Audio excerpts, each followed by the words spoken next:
किसान भाइयों, धान की रुपाई के 15 से 20 दिन बाद हमें खेत के अंदर जाकर देखना है कि चौड़ी पत्ती वाले खरपतवार या संकरी पत्ती वाले खरपतवार उग तो नहीं रहे। और अगर हमें लगता है कि खेत में कई प्रकार के खरपतवार जैसे कि चौड़ी पत्ती वाले या संकरी पत्ती वाले खरपतवार दिखाई दे रहे हैं, तो उस कंडीशन पे हमें बिस्पेरिवेक्स सोडियम के साथ मेटसल्फुरान मिथाइल 10% प्लस क्लोरीम्यूरॉन इथाइल 10%, इन दोनों को अच्छे से मिलाकर पूरे खेत में स्प्रे कर देना चाहिए। और अगर बहुत ज्यादा प्रकार के खरपतवार दिखाई दे रहे हो तो हमें मेटसल्फुरान मिथाइल प्लस क्लोरीम्यूरन इथाइल ना डालकर पेराजोसल्फुरान इथाइल 10% मिलाकर स्प्रे करने से लगभग 90 से 95% तक खरपतवारों का सफाया हो जाता है। और ध्यान ये भी रहे कि स्प्रे करते समय खेत में पानी नहीं होना चाहिए और स्प्रे करने के 2 से 3 दिन बाद ही खेत में पानी लगाना चाहिए, जिससे दवा पूरी तरह से एक्टिव हो जाती है। मगर किसान भाइयों को नोमनी गोल्ड के रिजल्ट इसलिए नहीं मिलते क्योंकि दवा डालने के 2 से 3 दिन बाद वे पानी नहीं लगाते हैं। और अगर लगता है कि बारिश होने का मौसम है और 5 से 6 घंटे का टाइम मिल रहा है, तो उस कंडीशन पे हमें 50 ml प्रति एकड़ के हिसाब से किसी भी अच्छी क्वालिटी का सिलिकॉन बेस्ड टिकर मिलाकर स्प्रे कर देना चाहिए, जिससे कि बारिश के हो जाने पर दवा नहीं धुलती है और हमें दवा का पूरा रिजल्ट देखने को मिलता है। और इसके अलावा अगर हमारी फसल 35 से 40 दिन की हो गई हो तब हम इस दवा का प्रयोग करते हैं तो हमें इस दवा का पूरा रिजल्ट नहीं मिल पाता है, क्योंकि 35 से 40 दिन की फसल अधिकतर खेत को पूरा ढक लेती है, जिससे दवा खरपतवारों पे ना जाकर फसल पर ही रह जाती है। तब हमें दवा डालने का पूरा फायदा नहीं मिलता है। और अगर हमारी फसल 50 दिन के ऊपर की हो गई हो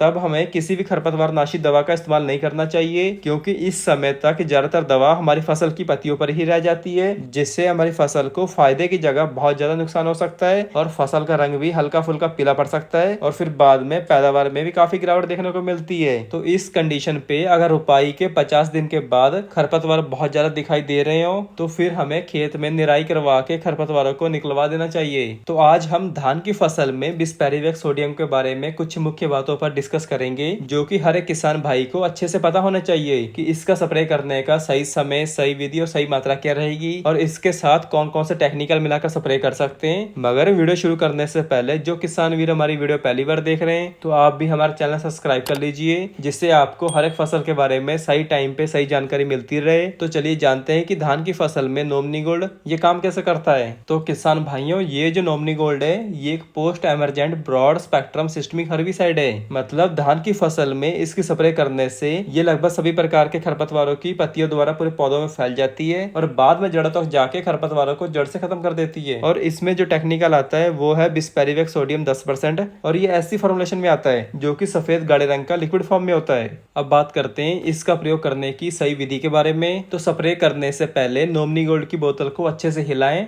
और बाद में घोल तैयार करें। और इसका सिर्फ एक ही स्प्रे करने से धान की फसल में लगभग सभी प्रकार के खरपतवारों का कंट्रोल हो जाता है। और स्प्रे करते समय एक बात का हमेशा ध्यान रखें कि जितने भी खरपतवार दिखें उनकी पत्तियों पे सीधे नोमनी गोल्ड की स्प्रे जानी चाहिए। मतलब खरपतवार स्प्रे के संपर्क में आने चाहिए, जो कि नोमनी गोल्ड का छिड़काव खरपतवारों पर ही गिरे। और किसान भाइयों, नोमनी गोल्ड की स्प्रे के 6 घंटे तक बारिश नहीं आनी चाहिए। और अगर लगता है कि बारिश आने की उम्मीद है तो नोमनी गोल्ड की स्प्रे ना करें या फिर किसी भी अच्छी क्वालिटी का सिलिकॉन बेस्ड टिकर मिलाकर ही इसका इस्तेमाल करें। और इसकी स्प्रे करने से 2 से 3 दिन बाद मतलब 48 से 72 घंटे बाद ही खेत में पानी फिर से भर दें, जिससे पानी लगाने से ये दवा खरपतवारों को अच्छे से सड़ा देती है। और इसके अलावा नोमनी गोल्ड का और भी अच्छा रिजल्ट पाने के लिए इसके लिए आप क्या करें कि 5 से 7 दिन तक खेत में पानी रुका रहे या फिर नमी समान रूप से बनी रहे। और बात करते हैं कि ये कौन कौन से खरपतवारों को मुख्य रूप से कंट्रोल करता है। तो नोमनी गोल्ड ये मुख्य रूप से सेजेस, चौड़ी पत्ती वाले खरपतवार, संकरी पत्ती वाले खरपतवार और छोटे मोटे सभी प्रकार के खरपतवारों को बहुत ही बढ़िया तरीके से कंट्रोल करता है। और अगर आपको लगता है कि अकेली नोमनी गोल्ड का रिजल्ट अच्छे से नहीं आता है तो इसके साथ आप ऑल मिक्स वाला सॉल्ट मिलाकर भी स्प्रे कर सकते हैं, या फिर ऑल मिक्स वाला सॉल्ट नहीं मिलता है